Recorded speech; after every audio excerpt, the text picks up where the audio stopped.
तो बच्चों आज हम कक्षा 11वीं लेखा शास्त्र से एक नया अध्याय प्रारंभ करेंगे। सॉरी, अध्याय है 5। अध्याय 4 को हमने पढ़ा, अब हम अध्याय 5 को प्रारंभ करेंगे। अध्याय का नाम रहेगा विशेष उद्देश्य पुस्तकें या सहायक बहियां। इसको हम फर्स्ट कर लेते हैं, ये फर्स्ट रहेगा। ठीक है, इसका नाम है विशेष उद्देश्य पुस्तकें सहायक बहियां। सहायक बहिया क्या चीज हम जानते हैं। शब्दावली के बारे में जानते हैं। सबसे पहले हम क्या जानते हैं, शब्दावली के बारे में जानते हैं कि किन किन शब्दावली का इस अध्याय के अंतर्गत उपयोग किया जाएगा, प्रयोग किया जाएगा, यूज में लाया जाएगा। ठीक है, तो है सबसे पहले हमारे पास क्रय बही। क्रय बही क्या चीज हम जानते हैं।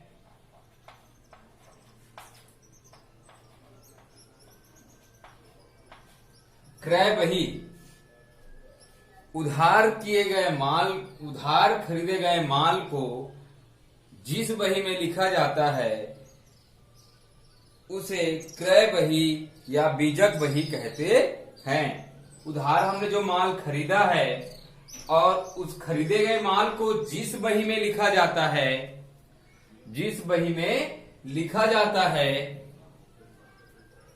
उस बही को क्रय बही कहा जाता है।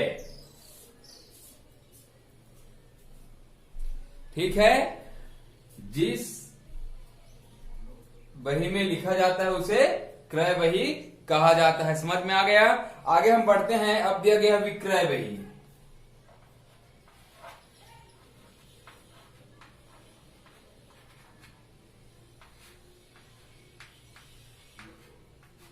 विक्रय बही उधार बेचे गए माल को, यहां पर हमने उधार खरीदे गए माल को लिखा था, उसको हमने क्रय बही कहा। क्रय मतलब खरीदना, विक्रय मतलब बेचना। तो उधार बेचे गए माल को जिस बही में लिखा जाता है उसे हम विक्रय बही कहेंगे। अब आता है क्रय वापसी बही।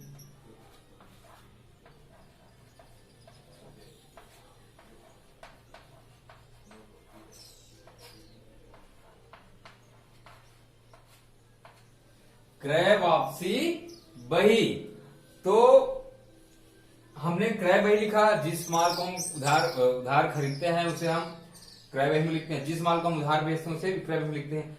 लेकिन ये होता है कि हम किसी माल को उधार खरीदे हैं और उसे हमें वापस करना पड़ा किन्हीं भी कारणों से, या माल खराब है या कुछ दूसरा माल खरीद कर हमें दे दिया गया है, तो इस कारण से हम कई बार वापस करते हैं। तो उसे हम कहेंगे खरीदे गए माल को जब हम वापस करते हैं तब उसे क्रय वापसी बही में लिखा जाता है।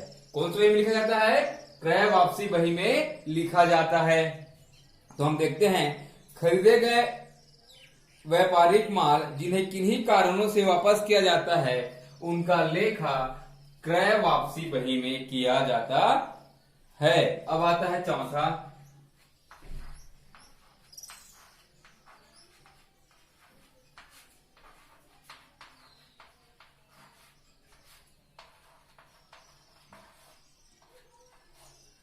विक्रय वापसी बही।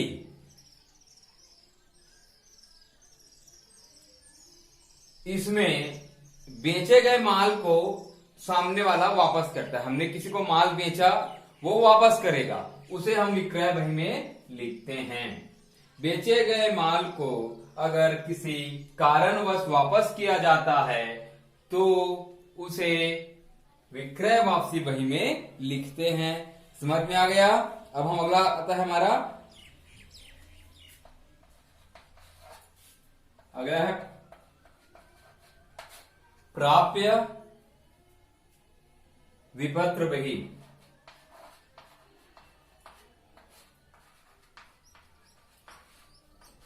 प्राप्य विपत्र बही, अब ये क्या चीज हम जानते हैं। भुगतान स्वरूप व्यापारी को प्राप्त बिल, हुंडी, प्रतिज्ञा पत्र, विलेख या प्रारंभिक लेखा करने की बही को प्राप्य पत्र कहते हैं। अब जैसे हमारा कोई भुगतान, हमें भुगतान करने वाला है कोई, और उस भुगतान करने की दशा में वो या तो विपत्र लिखता है कोई साथ, या कोई प्रतिज्ञा पत्र आपको प्रेषित करता है, या हुंडी देता है, मतलब गारंटी देता है, भुगतान करने की गारंटी देता है। इस प्रकार से कोई विपत्र जब प्राप्त होता है हमें सामने वाले की ओर से, तो हम प्राप्त विपत्र वही में उसे लिखते हैं। हम देख लेते हैं क्या चाहिए। भुगतान स्वरूप व्यापारी को प्राप्त बिल, हुंडी, प्रतिज्ञा पत्र या विलेख या प्रारंभिक लेखा करने की वही को प्राप्त विपत्र कहते, उसे प्राप्त विपत्र वही में लिखा जाता है। अब है देय विपत्र।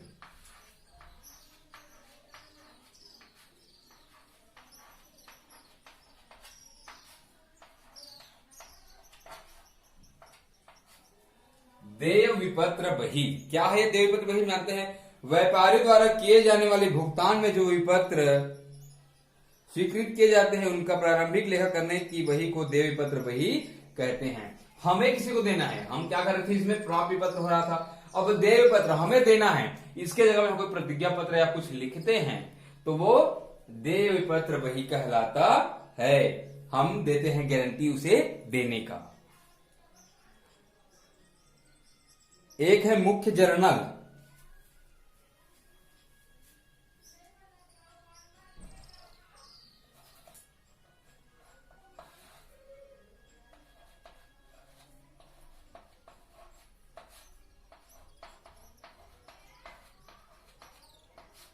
मुख्य जर्नल क्या चीज हम जानते हैं, ऐसे व्यवहारों को प्रारंभिक लेखा करने की बही जिनका प्रारंभिक लेखा क्रय बही, विक्रय बही, क्रय वापसी बही, विक्रय वापसी बही, प्राप्त विपत्र, देय विपत्र में नहीं हो पाया उसे मुख्य जर्नल कहा जाता है।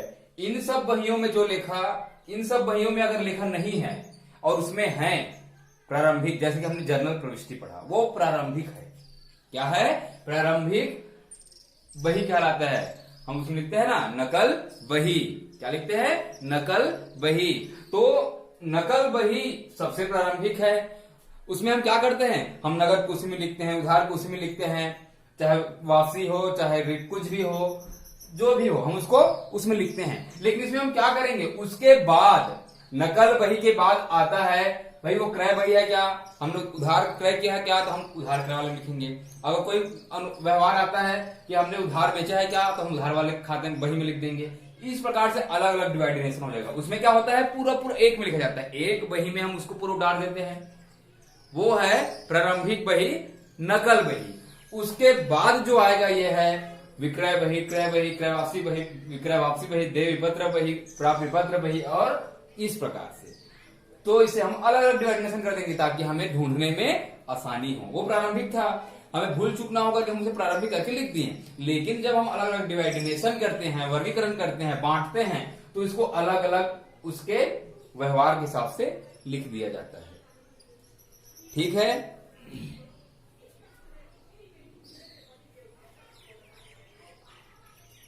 अब हम परिचय देख लेते हैं। जिन व्यवसाय में लेन देनों की संख्या कम होती है, जिन व्यवसाय में छोटा व्यवसाय रहता है, कम लेन देन रहता है, तो वो जर्नल बही से काम चला लेता है। जर्नल बही से काम चला लेता है, प्रारंभिक एंट्री करता है, सबको एक में एंट्री कर देता है और फिर हो जाता है। लेकिन जिस व्यापार में, जिस उद्योग में बहुत बड़ी मात्रा में खरीदी बिक्री होती होगी, बहुत सारा व्यवहार होता होगा, वहां पर हमें इस बहियों की आवश्यकता पड़ती है।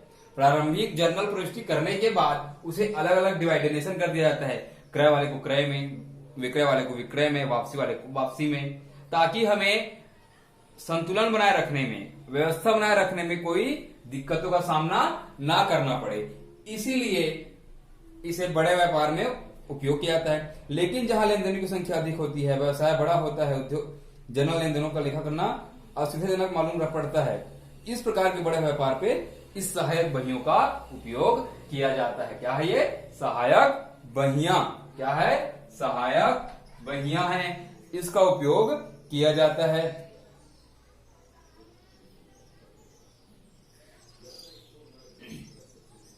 ठीक है। सहायक बहियों के लाभ, रोजनामाचा उपविभाजन का लाभ, इसको हम नहीं पढ़ेंगे, इसको आप थ्योरी के रूप में पढ़ेंगे। अब हम जानते हैं क्रय बही या क्रय पुस्तक। ठीक है, क्रय बही या क्रय पुस्तक।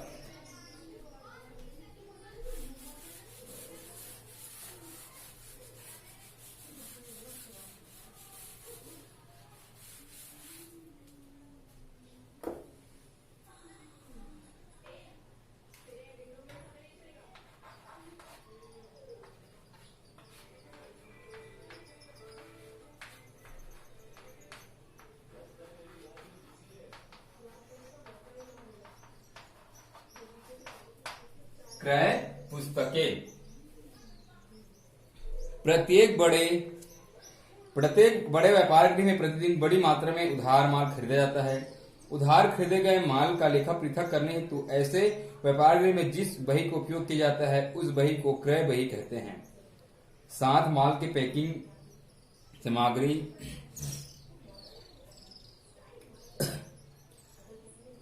बारदाना आदि का मूल्य भी शामिल लिखा जाता है, क्योंकि इस प्रकार की प्राप्त सामग्री के क्रय का हिस्सा माना जाता है। क्रय बही में किन व्यवहारों का लेखा किया जाता है? कई बार होता है कि हम कुछ खर्चे करते हैं, हमने माल खरीदा, माल के लिए ट्रांसपोर्टिंग लगता है, उसका हमें खर्च लगता है। पैकिंग के लिए कुछ अगर नाजुक चीज है तो हम पैकिंग के लिए खर्च करते हैं। बारदाने का, उसे ढकने के लिए बारदाना, मतलब समझ में है बारदाना किसे कहा जाता है? जो ढकने के लिए, कवर अप करने के लिए जो उपयोग किया जाता है, हमारे भाषा में ताल पत्री कहा जाता है एक प्रकार से, तो उसको बारदाना कहा जाता है। ठीक है, तो इस प्रकार के चीजों की आवश्यकता पड़ती है जब हम माल क्रय करते हैं, तो इस प्रकार के वस्तुओं का मूल्य भी उस पर जोड़ा जाता है। यह क्या था? क्रय बही में व्यवहारों का लेखा किया जाता है। बारदाना, पैकिंग, इस प्रकार के व्यवहारों का लेखा इस पर कर दिया जाता है। साथ में किन व्यवहारों का क्रय बही में व्यवहार का लेखा नहीं किया जाता? नगद क्रय, याद रखना, पैकिंग खर्च किया जाता है। ठीक है, पैकिंग खर्च, बारदाना,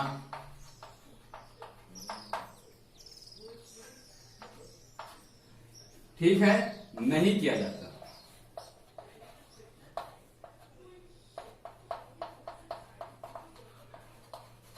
किन चीजों का इसमें उपयोग, इसका व्यवहार का लेखा नहीं किया जाता?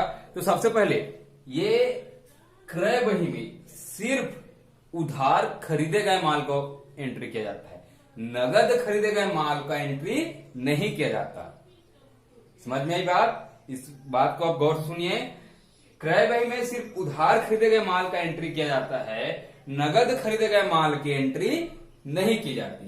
क्यों नहीं की जाती भाई? क्रय उधार है तब हमें हिसाब रखने की आवश्यकता है या उसे याददाश्त रखने की आवश्यकता है, और जब नगद है, सब उसने पेमेंट कर दिया, हमने पेमेंट ले लिया, क्लियर हो गया, तो उसे याददाश्त रखने की आवश्यकता नहीं है। इसलिए क्रय बही में सिर्फ उधार खरीदे गए माल की एंट्री की जाती है, नगद की एंट्री नहीं की जाती। क्लियर है? That is clear. आगे हमें इस प्रकार की आवश्यकता पड़ेगी। प्रेषण अथवा चालान पर माल प्राप्त, यह क्रय नहीं है, इसलिए इसे क्रय बही में नहीं लिखा जाता। कई बार होता है ना, प्रेषण अथवा चालान पर प्राप्त माल, इसे क्रय नहीं माना जाता। प्रेषण पर प्राप्त चालान, ये क्रय बही में नहीं लिखा जाता, इसे क्रय नहीं माना जाता। स्वीकृति पर माल प्राप्त, स्वीकृति पर की शर्तों पर माल प्राप्त होता है तो इसे भी हम एंट्री नहीं करते हैं। संपत्ति को क्रय का लेखा, इस याद रखना, क्रय बही हो, विक्रय बही हो, क्रय वापसी बही हो, विक्रय वापसी बही हो, इस पर किसी भी संपत्ति का चाहे क्रय किया गया हो चाहे विक्रय किया गया हो एंट्री नहीं की जाती, और ना ही नगद व्यवहारों का एंट्री किया जाता है। सिर्फ और सिर्फ इसमें उधार की एंट्री की जाती है और नॉर्मल सामग्री की एंट्री की जाती है। संपत्तियों के क्रय विक्रय की एंट्री इस पर नहीं की जाती, उसे हम छोड़ देते हैं। ठीक है, क्रय बही में लेखा करने की विधि संपूर्ण विवरण इस विधि के अनुसार क्रय बही में बीजक का संपूर्ण विवरण, बीजक क्रमांक, नकल उतारा जाता है। जैसे विक्रेता का नाम, माल की मात्रा, माल सभी को लिखना पड़ता है हमें।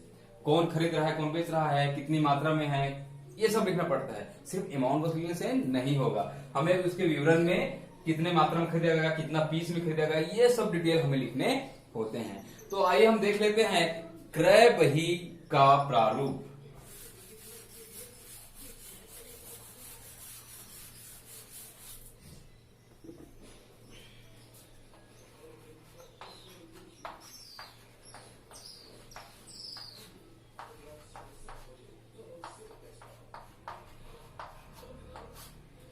क्रय बही का प्रारूप। क्रय बही का प्रारूप हम देख लेते हैं। तो क्रय बही का प्रारूप क्या रहेगा?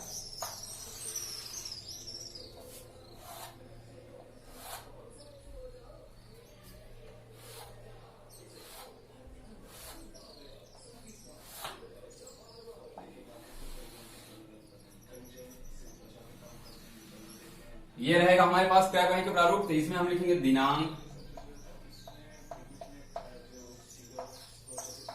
ठीक है। इसमें हम लिखेंगे विवरण,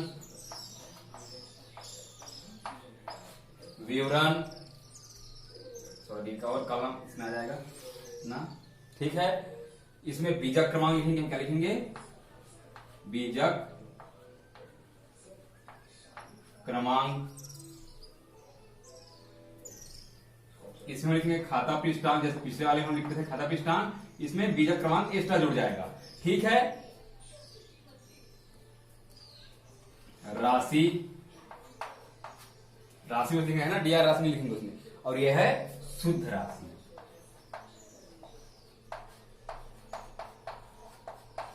इस प्रकार से हम लिखेंगे। यहां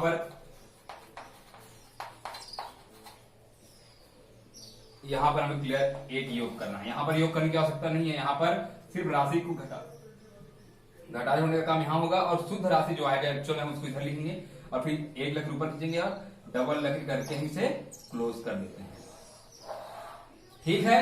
तो ये है क्रय बही का प्रारूप। हम अगली क्लास में क्रय बही कैसे बनाया जाता है एक क्वेश्चन देखेंगे, शुरुआत करेंगे क्वेश्चन का, ठीक है। दिनांक में हम दिनांक लिखेंगे, विवरण में आप लोग विवरण लिखेंगे। सर्वप्रथम विक्रेता का नाम लिखा जाता है और उससे नीचे खरीदे गए माल का विवरण लिखते हैं, कितने नग में खरीदा, कितने केजी में खरीदा, ये सब चीज लिखते हैं।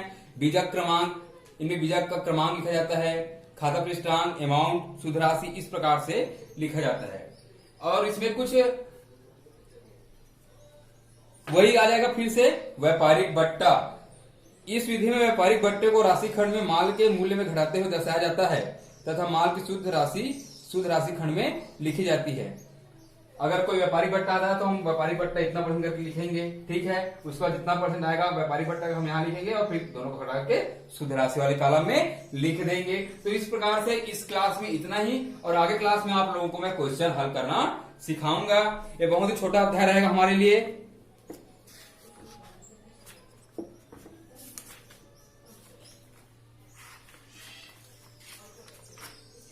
इसमें सिर्फ 22 क्वेश्चन है, 22-23 क्वेश्चन है, तो हम इसे जल्दी से जल्दी 2-3 क्लास में खत्म कर लेंगे, ठीक है।